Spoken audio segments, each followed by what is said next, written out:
Olá pessoal, boa noite. Hoje eu quero trazer um estudo para vocês novamente aqui no capítulo 28 de 1 Samuel. E novamente não, é a sequência que nós estamos seguindo, né? E interessante nesse capítulo que aqui Saul, ele comete o ápice do seu pecado. A princípio, Saul, Deus o escolhe como rei, e ele vai lá, cumpre a vontade de Deus, faz os propósitos de Deus. Algumas vezes no começo ele fez as coisas certas, do jeito que Deus queria, mas depois ele começa a desobedecer. E ele vai desobedecendo, e isso passa muito tempo, passa algo assim em torno de 30 anos. E nesse período todo que passou, Deus sempre foi cuidando da causa dele. Deus foi sempre tentando mostrar para ele o erro que ele estava vivendo e tentando fazer com que ele voltasse. Uma coisa nós não podemos culpar Deus um dia diante, quando nós estivermos na presença dele.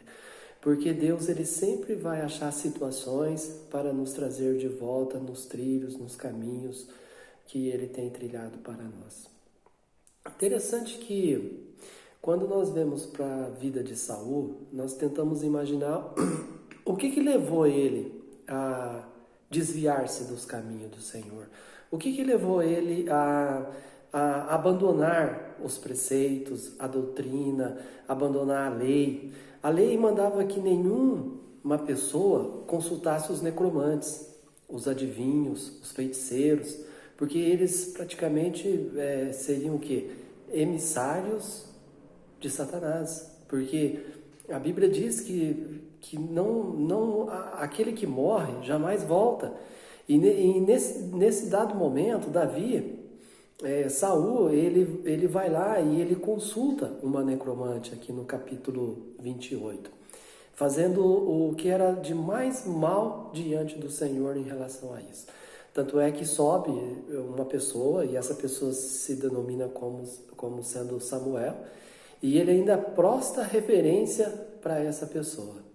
E a Bíblia condena veementemente esse tipo de atitude. Mas vamos esquecer em relação aos pecados que ele cometeu e vamos nos deter por que ele se desviou dos caminhos de Deus e por que ele chegou ao ponto, no cume do pecado dele. Apesar que pecado para Deus, tudo é pecado, não tem classificação.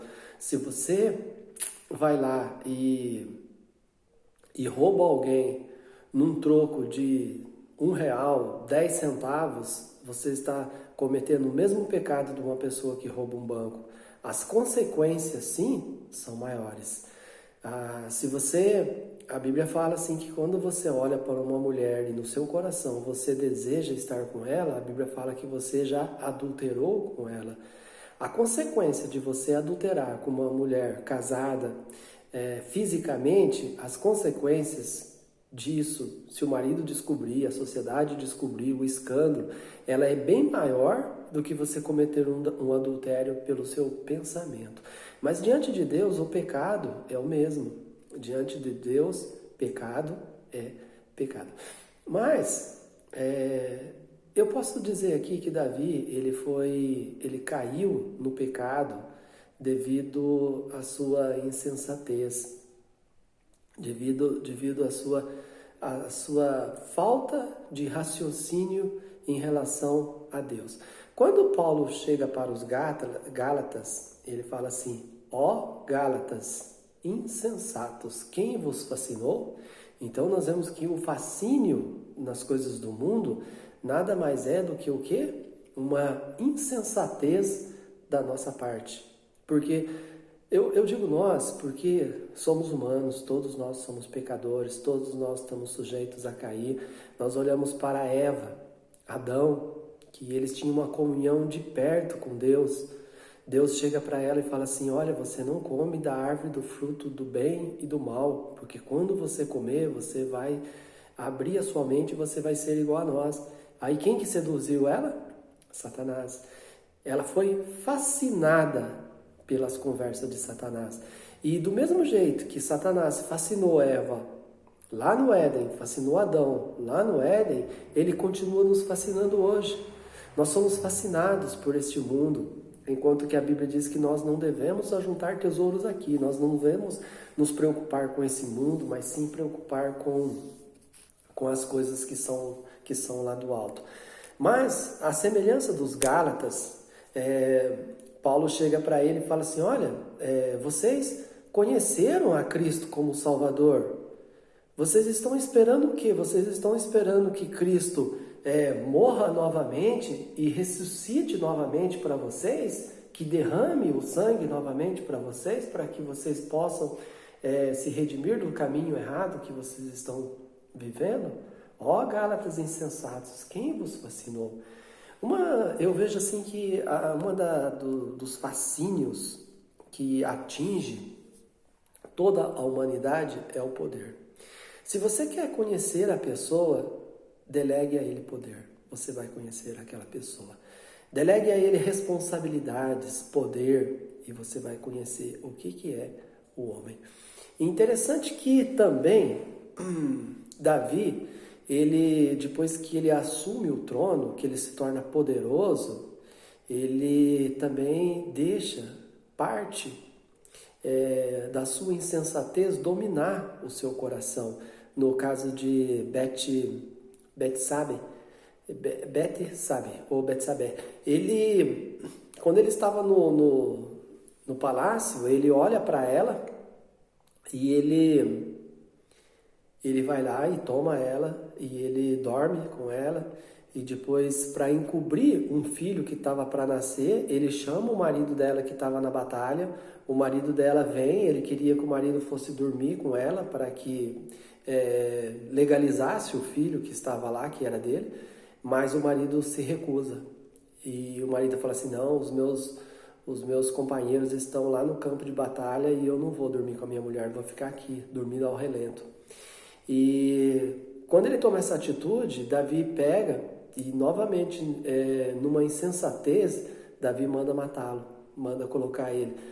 Então nós vemos que, como a Bíblia diz que um abismo puxa o outro abismo, a insensatez dele, primeiro ele comete um adultério, depois comete um suicídio, depois ele comete uma mentira, e se o profeta que chega para ele, o profeta Natan, fala assim, olha Davi, você está pecando, você pecou, você está pecando. Aí o que acontece? Ele chora amargamente e ele se arrepende do que ele fez. O problema não é nós pecarmos, o problema é nós permanecermos no pecado, o problema é nós permanecermos no erro. Quando Saul errou, o profeta Samuel, que aqui agora ele já é morto, quando ele era vivo, ele foi lá e repreendeu ele, falou assim, olha, você fez errado. Mas não houve arrependimento da parte dele e ele não voltou atrás. Então, o problema não está em nós pecarmos. Sim, o problema está em nós pecarmos, mas o problema maior está em nós não arrependermos do nosso pecado, se rebelarmos contra Deus e acharmos que a vida que nós estamos vivendo, ela vai nos levar para um caminho de salvação, mas não vai nos levar para um caminho de salvação. E o interessante é que quando nós estamos vivendo numa vida de pecado, nós tentamos justificar as nossas ações, os nossos atos, as nossas atitudes, até mesmo com passagens da Bíblia. Nós queremos justificar em relação à igreja que frequentamos, em relação aos membros, ou seja, nós trazemos tantas desculpas para justificar os nossos atos, mas todos esses atos são injustificáveis diante de Deus. Jesus fala que quando ele vier, ele separará os maus dos bons, uns à direita, outros às esquerdas, e dirá, bendito vós, vinde a mim, benditos os da direita, que para o reino que você está preparado desde a fundação do mundo. Aos da esquerda ele dirá, afastai de mim, maldito, para o fogo eterno, porque não vos conheço. E muitos dirão, Senhor, mas em teu nome nós expulsamos demônio, em teu nome nós oramos, em teu nome nós fizemos muitas coisas. E Jesus fala assim, olha, eu não vos conheço. Então, o que eu quero dizer para vocês? Não deixe a insensatez dos vossos corações ludibriar a vossa fé. Não deixe que a falsa sensação de que vocês estão fazendo a coisa certa, mas estão fazendo errado, deixe que isso leve vocês para o inferno, como Saul fez. Saul, ele achou que ele estava fazendo a coisa certa, ele achou que ele estava guerreando a guerra do Senhor, ele achou que ele brigando com os filisteus, ele estava fazendo a vontade de Deus, mas ele não estava fazendo. Ele estava contra a vontade de Deus e ele morreu contra a vontade de Deus. Ele até mesmo se suicidou. E ele fez muitas outras coisas que eram totalmente contra a vontade de Deus. E Deus, ele sempre avisa. E pode ser que você hoje está ouvindo esse vídeo porque Deus está avisando você de um caminho que você está trilhando e que você precisa reconsiderar essas suas atitudes, esses seus pensamentos, esses seus planos, esses seus projetos e voltar para Deus. E Deus faz isso. Então, reconsidere, não seja insensato, volte para Deus, que Deus está com os braços estendidos para te receber. Deus, ele é a pessoa do pai do filho pródigo. O filho pródigo gastou tudo que tinha, viveu a vida no mundo, mas em determinado momento ele pega e fala assim, olha, eu estou no lugar errado, eu tenho que voltar para o meu pai. E a Bíblia diz que quando ele volta para o pai dele faz um grande banquete, o recebe de braços abertos, porque a tua vida, ela tem muito valor para Deus. A tua vida foi paga com um preço altíssimo, que foi o sangue de Jesus Cristo que foi derramado por você. Então, reconsidere a sua vida e volte para Deus, tá bom? Um abraço, fica com Deus, tchau!